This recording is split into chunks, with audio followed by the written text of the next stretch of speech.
Our next session is all about innovation, so we continue with great ideas and great teams. And I would like to welcome my colleague Sabine Spittler. Sabine Spittler is working in our digital team, and she's responsible for growing our AI ecosystem of partners. And she has done a great work, as you can see, great success. And I welcome you on stage to lead the next session. Thanks, Sabine.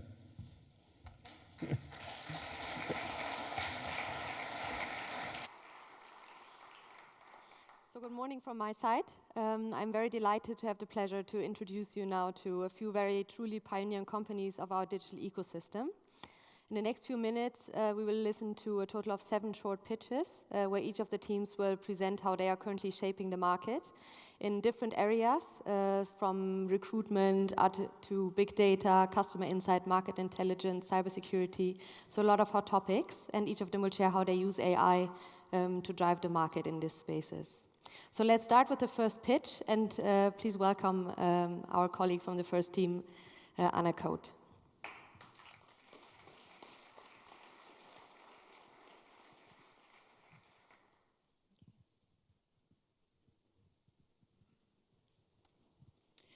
Okay, so hello everybody. I will tell you a bit about Anna Code, and then we can show you more about our solutions on the test lab. What we do at Anna Code is international market intelligence using big data and using artificial intelligence. So in essence, you can imagine it as market research, which we normally do using surveys, interviews, etc. But instead of using these conservative methods, we use technology to automate the process.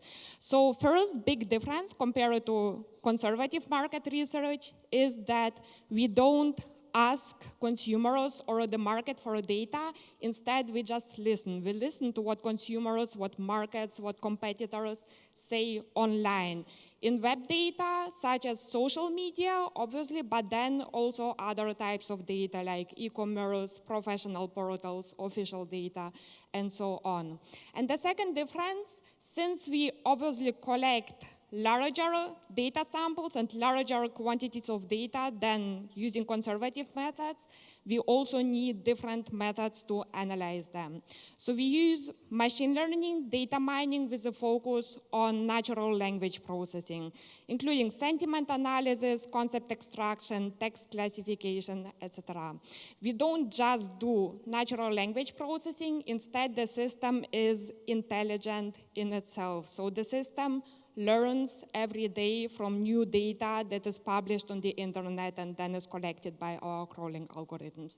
So whenever basically there is a new concept, like a new brand, a new product, a new trend appearing in the data, the system will be able to catch it itself and to place it in our knowledge base.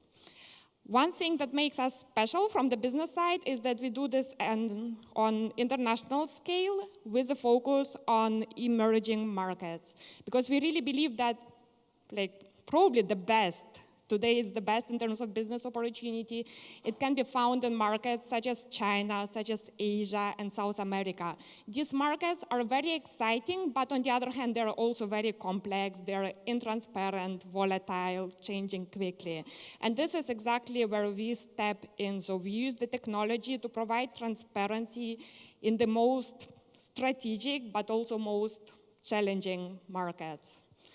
I think that's it, and I'm looking forward to show you the solution during the test lab. Thank you. Thank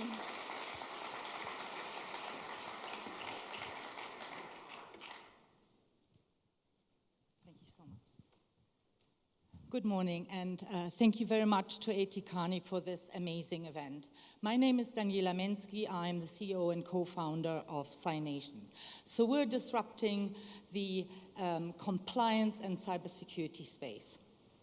How do we do that? We believe that cybersecurity and compliance are two sides of the same coin. Especially in organizations with very large supply chains, this is a real problem.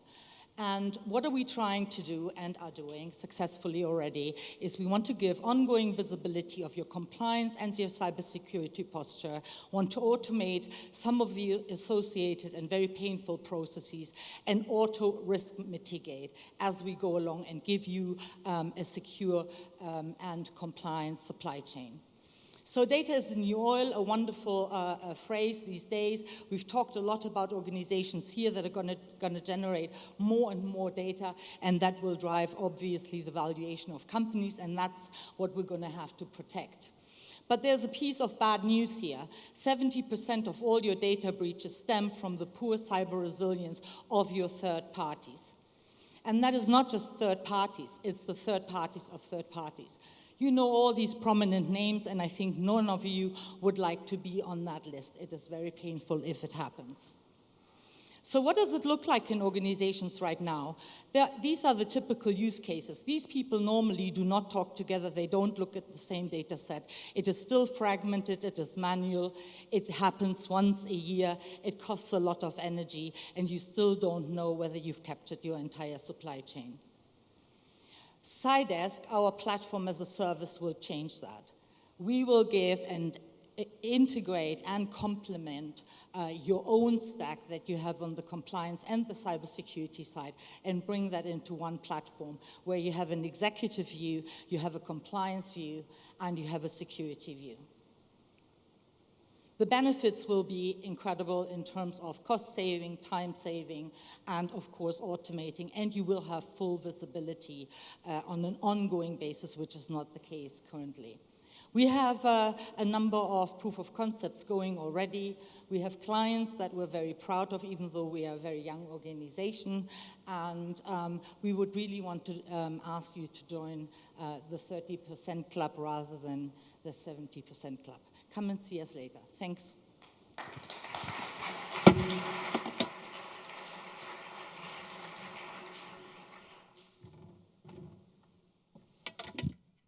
Good morning. My name is Claudio Marte, and I'm head of business development of i2x. i2x is a Berlin-based startup, and we build a tool that helps people optimize their conversations with customer on the phone and manager to steer those operations.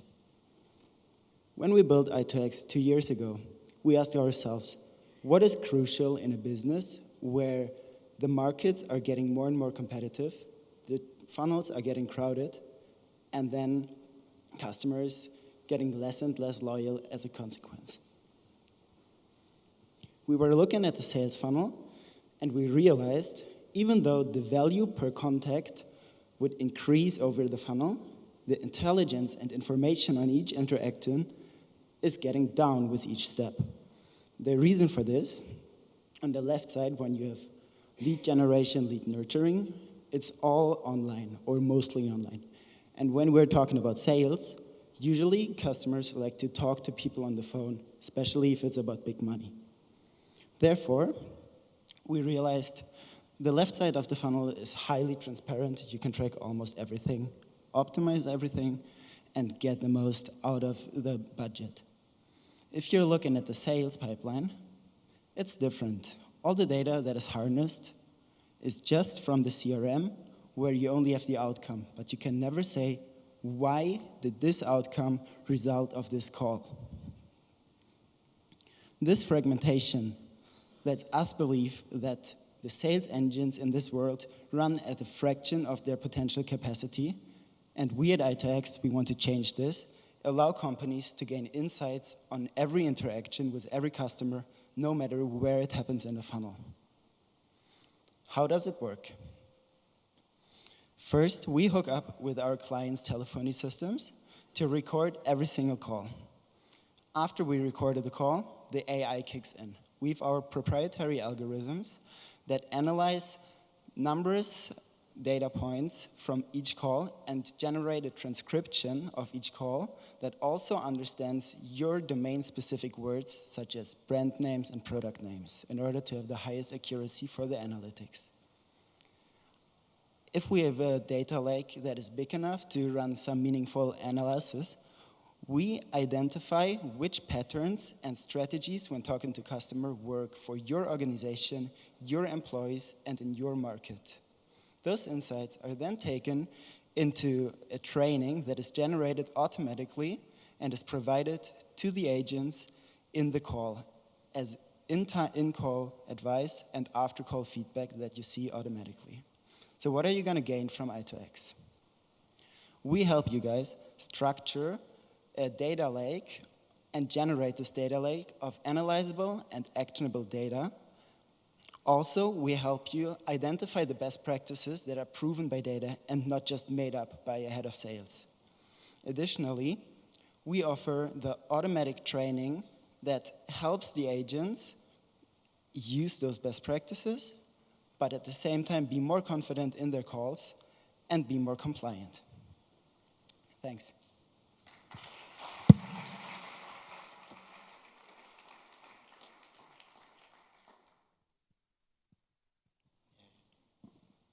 Hello.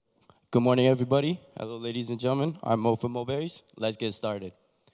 Oh, so what is Moberries? We are the world's largest shared talent platform. Anybody here who has applied for a job and not gotten that job, you're not part of the 2-3% that get hired on average. You've been pooled inside a pool and told we'll get back to you in the future. For people who post for these jobs and you're trying to acquire that candidate, we all know the pain. Recruiters, referrals, paper spray, pray that you get an application. But I'm here to tell you there's a better way, and why do we care so much? It's called the new digital age.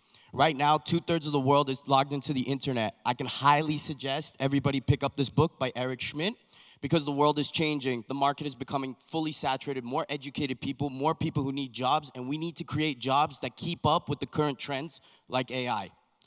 Also, why does this matter? I'd like to go to Japan for this one, and the term, the ikigai. No longer do people want to work 40 years at one company. People want to live more than one career in a lifetime. And that's why we're doing good profiling and understanding how the market is evolving through a shared talent platform, we can accomplish this. Now, what makes Moberries different than anything else you've seen? We've built what you call a neural network. What is a neural network, you ask me? A neural network learns from the interactions from a candidate to the job description and the HR manager directly with that candidate and adjusts the search based on those interactions. As you can see, it's kind of complicated, but we have a stack of technology. We do stochastic analysis as well to be able to really get the right candidate in front of you. Our whole focus is if you're active, you're looking for a job, and you want to build a career, we're going to take you in the right direction. Now, Mo, does this work? As of last month, we have about 50,000 candidates that are active on our platform. You can see the breakdown. What is happening here is large corporates as well as startups are sharing their unneeded candidates and they're referring them into our system. What's the future? This is where we're currently at. We started with acquisition candidate matching, the referrals for the hire. Where are we going now? How is Moberries going to beat everybody else? The improvements. We are now going to be sending objective feedback to hiring managers in real time based on what the neural network is generating as well as the candidates. And our promise to you, the companies, as well as the candidates is you will always find a job if you're looking, and we will always put the right candidate in front of you if you're interacting with us. As you can see, our suite is applicable to desktop, mobile, and we have one of the leading job bots based on the data that the neural network is generating on Facebook. Top 10 worldwide. Check it out, jobbot.me. If you don't believe me, here's some stats. I love good numbers, right? Now, why does this matter? Simply change. Change is killing all of us. We all know that we need to digitalize and change things based on these new digital natives and these processes. The only thing that I think really needs to stand out is high technology, but keep a high human touch. We consider ourselves a human network, where essentially we're using technology to do what a sports agent does for anybody that's in the market and willing to work. Now, back to the future and automation. What are we going to do for you, the candidate, that's going to set us apart? Directly through our app, we're going to be releasing direct candidate kind of suggestions and feedback 360. And as well as you, for the hiring managers, we're going to automate job descriptions. Everybody in this room hates building job descriptions. And we build job descriptions that are terrible, that change after the second, third round. But using the data from our platform, we're going to be able to round that off. Lastly, we all know about the war for talent.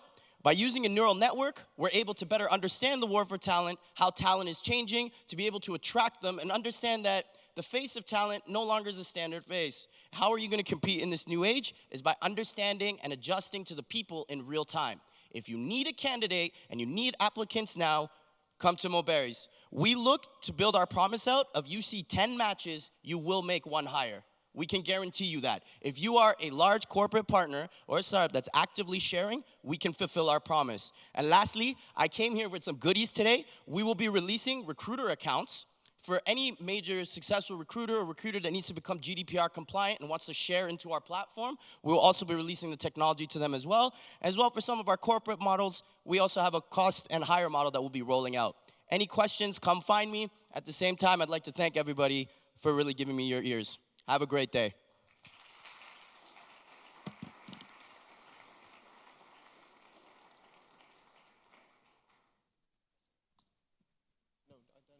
Thank you.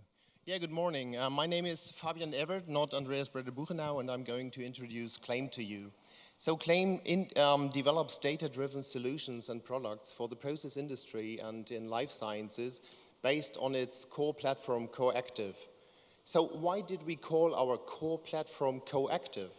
So for decades, the ideas, plans, and decisions exclusively driven by expert knowledge have largely shaped our industrial world. But this is now rapidly changing due to the ever-growing impact of data and its analysis. I think we all here in the room expect that technologies like AI and machine learning will somehow dominate our future. People seem to just, pass the baton of sitting in the driver's seat to the machines and algorithms now. But in our experience, and I'm mainly talking about industrial applications and production, it's not at all about experts or algorithms. If you strive to turn your complex data into tangible results, it is the co-action of experts and algorithms, and thus the combination of their respective strengths, which is the most promising path into the future, both in order to identify new top-line strategies or to secure a reasonable bottom line. And the orchestration of this co-action of experts and algorithms is at the heart of our mission, which is why we have called our platform Coactive. So Coactive allows you to get started right away with your existing experts staying involved. But since every process, every product, every business somehow follows highly distinct rules, Coactive is tailored to your individual needs based on specific modules. This allows you to build on proven methods while generating novel, highly individualized knowledge and, yes, first of all, achieving maximum acceptance within your team. So thank you very much. We are very happy to be a part of this great AT Kearney event here in Munich, and we hope to have a lot of good discussions later on at our booth, where we have a kind of, let's say, noisy presentation of our core platform and our core strategy. Thank you.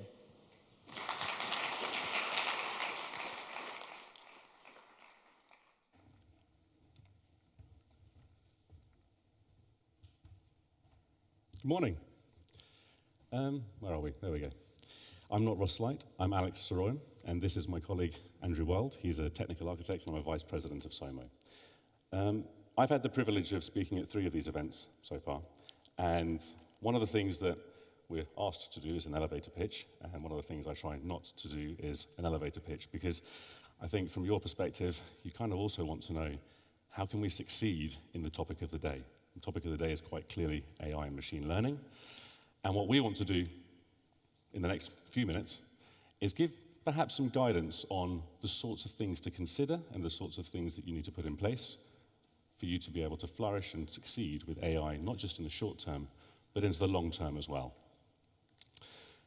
I did promise not to do a pitch, but actually just a bit about who we are. We're the UK's largest independent digital product accelerator. Now what that actually means is we're a company of about 150 people whose sole mission is to help our customers, and these include the world's largest brands, deliver digital products and services that your customers' employees are going to love, ultimately to deliver quality fast. However, we're here to talk about AI and machine learning. The first question that one asks as a business leader is, where do I start? Well, there really isn't a better place to start than the beginning. And Alan Turing in 1950 wrote his seminal paper, Can Machines Think? And he argued that yes, they can. A rosy future seemed to be almost immediately ahead of us, with machines helping us, translating for us, helping us understand the world around us. In 1956, the formal discipline of AI was initiated with the Dartmouth Conference, and it rapidly evolved into 2 families. Symbolic AI on the top, which treated intelligence as a set of logical rules, rather like Noam Chomsky's models of language, and machine learning, which treated intelligence as a system that learns from data, rather like B.F. Skinner's stimulus response machines. So the first machine learning algorithm was the perceptron algorithm in 1957. But it rapidly showed that it was limited and unable to represent complex data. Meanwhile, symbolic AI was doing exactly that, with game AI and then the microworlds of Marvin Minsky culminating in Terry Winograd's amazing 1968 program, Shrewdloo, which was a remarkable achievement for its time. In 1974, machine learning got a shot in the arm with multi-layer neural networks, but unfortunately also DARPA cut funding for AI, and so the first AI winter began. AI re-emerged from the shadows in 1980 with the arrival of expert systems on the symbolic AI side and the resurgence of neural network research. However, by the end of the 80s and at the beginning of the 90s, the fragility and brittleness of expert systems had begun to show itself, and neural networks were really not practical with the computing power then available. In the 1990s, the expert system finally died, and machine learning hid in the shadows as big data analysis, which is what people, my friend tells me, what people had to say to get funding back then. But at the beginning of 2010, and roughly from there on in, the GPU revolution and high-powered processors allowed people finally to do the things they'd always dreamed of with neural networks. And we find ourselves today in a world where machine translation, image recognition, and all of these other things are realities. So, thank you. That's where we've come from. But people in the room and outside are asking themselves, where am I going? What course am I plotting my business? More to the point, how will I be able to plot this course? And I think there's another question as well that is asked often, which is, at what speed am I going to deliver the results off the back of this course? It's not just simply, let's do AI for the sake of doing AI. Let's actually deliver business benefits.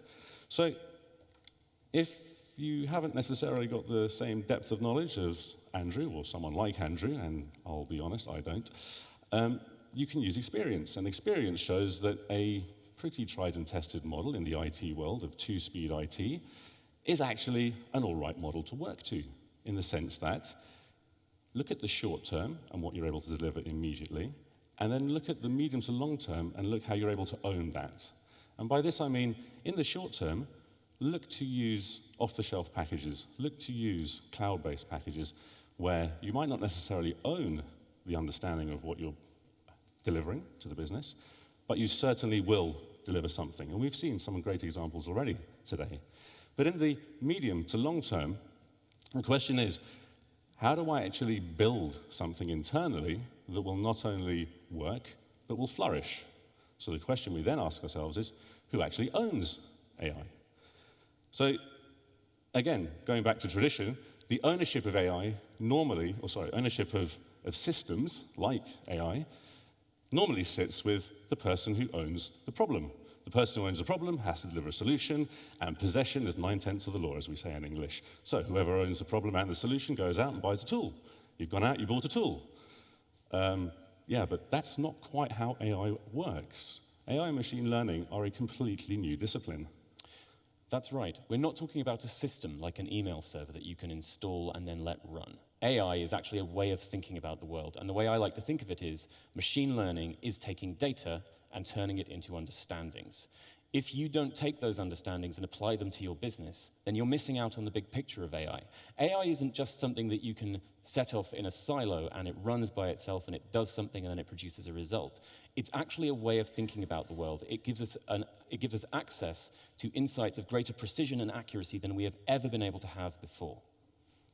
So if that's the case, and we have some kind of collective ownership responsibility for the success of AI within our organizations, how can we possibly set ourselves up to succeed? We've been working in the digital space for the last, let's say, 9-10 years. And during that time, I think it would be fair to say that leadership and expertise aren't always hand in hand. The C-suite, let's just say the excos, the people that run and lead our companies, the face of our companies, they don't quite get digital yet. Okay, so that's digital.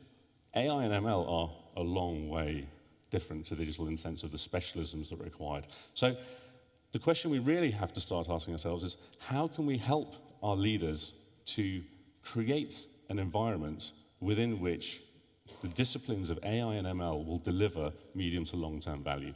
How can we allow them to build a structure, to fund a structure that won't see those benefits for quite some time? That's exactly right. In order to garner those deep insights I was talking about just now, cultural transformation has to be the first step to an AI strategy. Every AI project looks like this. You start with an insight, you choose a model based on that insight, and then you perform experiments. You train that model with data, and then you validate that model with the same kind of data to check that it does what you actually want it to, at the end of which you evaluate the model, and then you iterate this process. But the point is, when you do that step of evaluation and interpretation of the model, at that time, you may find that it's doing something you didn't expect, and that raises further questions. It may show you insights you didn't have when you came to the process. This is, in its truest form, an improvisation. You bring insights, the machine brings insights, and together you make something amazing. Amazing. So, as I said at the beginning, our goal today was really to give you a little potted history of where we've come from, what you're trying to achieve, 2 different ways you might try and achieve that, and 3 steps to success.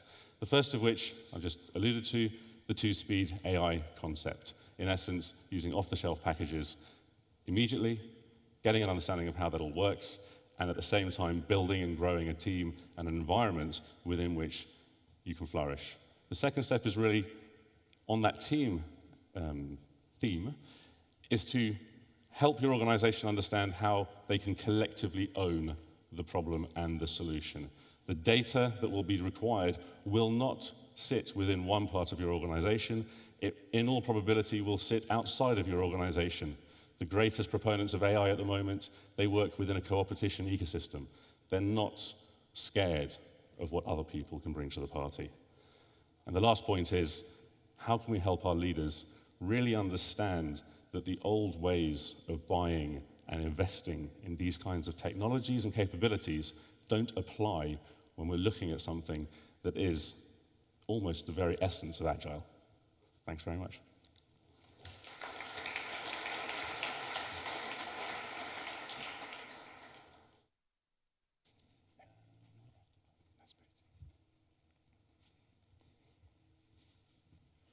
Yeah, good day.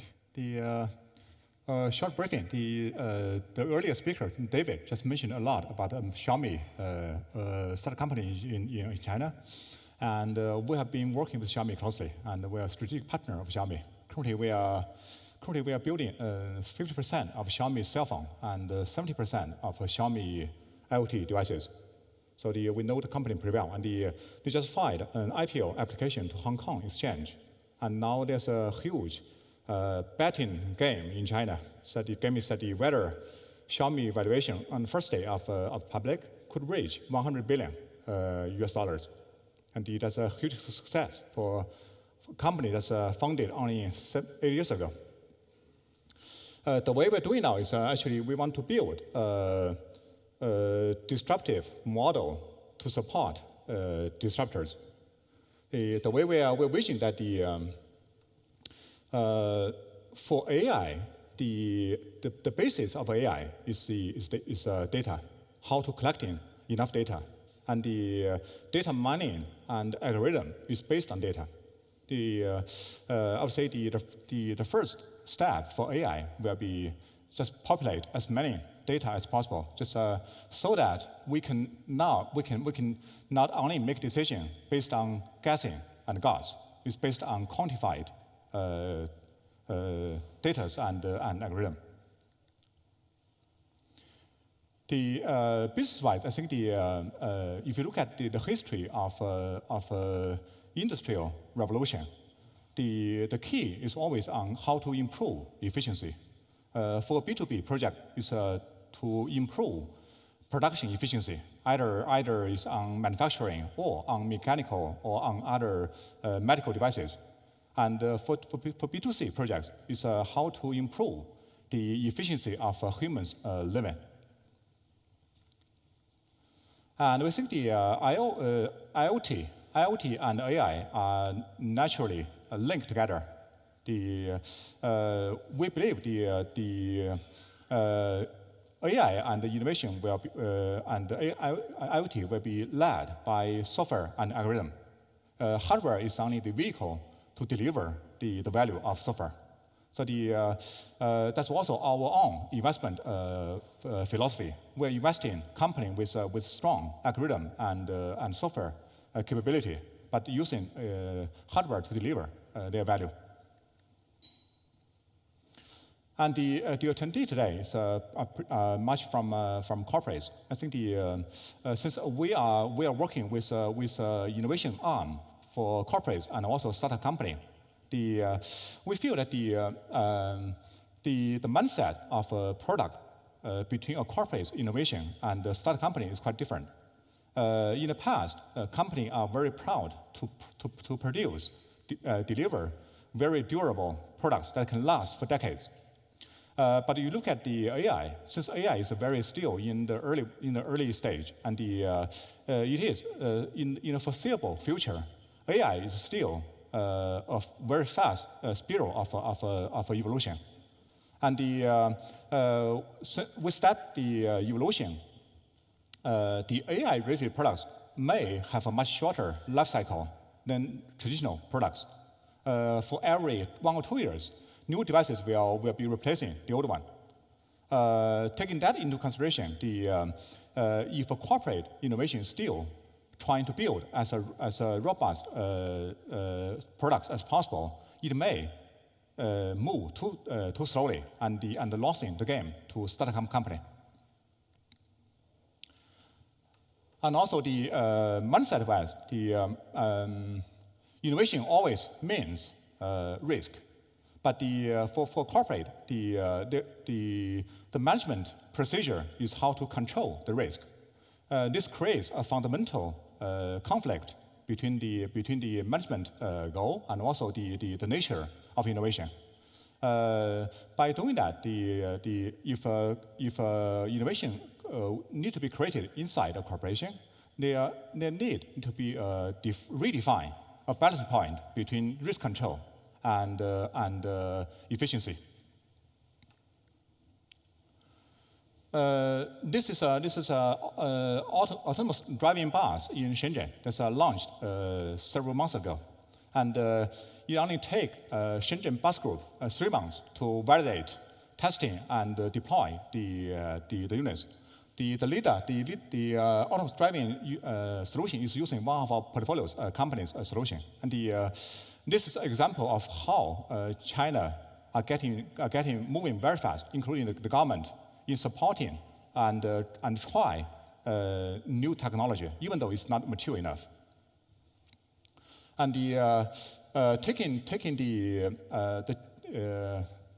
China now is becoming the best testing field for AI applications. That it has the huge market. On B2B projects, it has enormous industries, and on B2C, it has 1.5 billion consumers there. And also culture-wise, China has been always a very collective culture.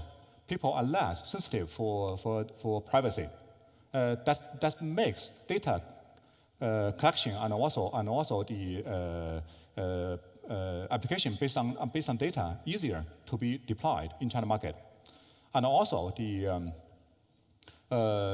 for China, they have a much the China government is deploying a very flexible regulation for new innovation, just like the bus, where the bus sample this example, the government and the people are very open-minded for new innovation, even though they are not mature, but the people and the government still are more willing to take a try.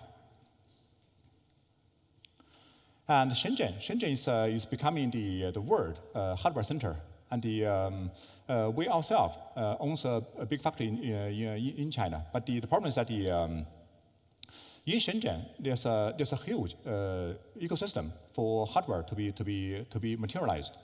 And the challenge is that even though there are so many factories out there, but the factories are operating based on order. And the innovation, to start from, innovation is very difficult to be scalable, to get to the scalable stage. they're starting from small. And in Shenzhen, there's now a good platform to support innovation,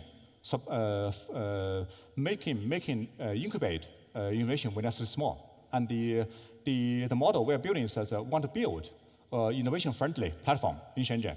And we only support innovation when they are small. When they grow larger and they become scalable, we can always go to other contract manufacturer. By doing this, we are trying to build a greenhouse in China, in Shenzhen, borrowing the resources, the local resources on ecosystem, and help them to grow, to help them to innovation to grow in Shenzhen. And after they become larger, like Xiaomi, they just go to the open market. And we are a believer of globalization, and currently not a single country can be self-sufficient on industry. There will be resources globally that's you need to borrow as an innovation, and the better innovation projects can utilize the global resources, the better you can grow. And for ourselves, we want to build a bridge between the East and West and help Western innovations to be delivered faster. And now Kearney is partner with us to work on a corporate innovation here in Germany. And so far, the client is very happy. They're saying the achievement in the past 3 months is already beyond their expectation for 1 year design goal. And hopefully, this model can continue and making our own contribution to the AI and the innovation society. We believe this innovation, this AI opportunity will last for 20, 30 years, or even longer, and dramatically change the world. Thanks.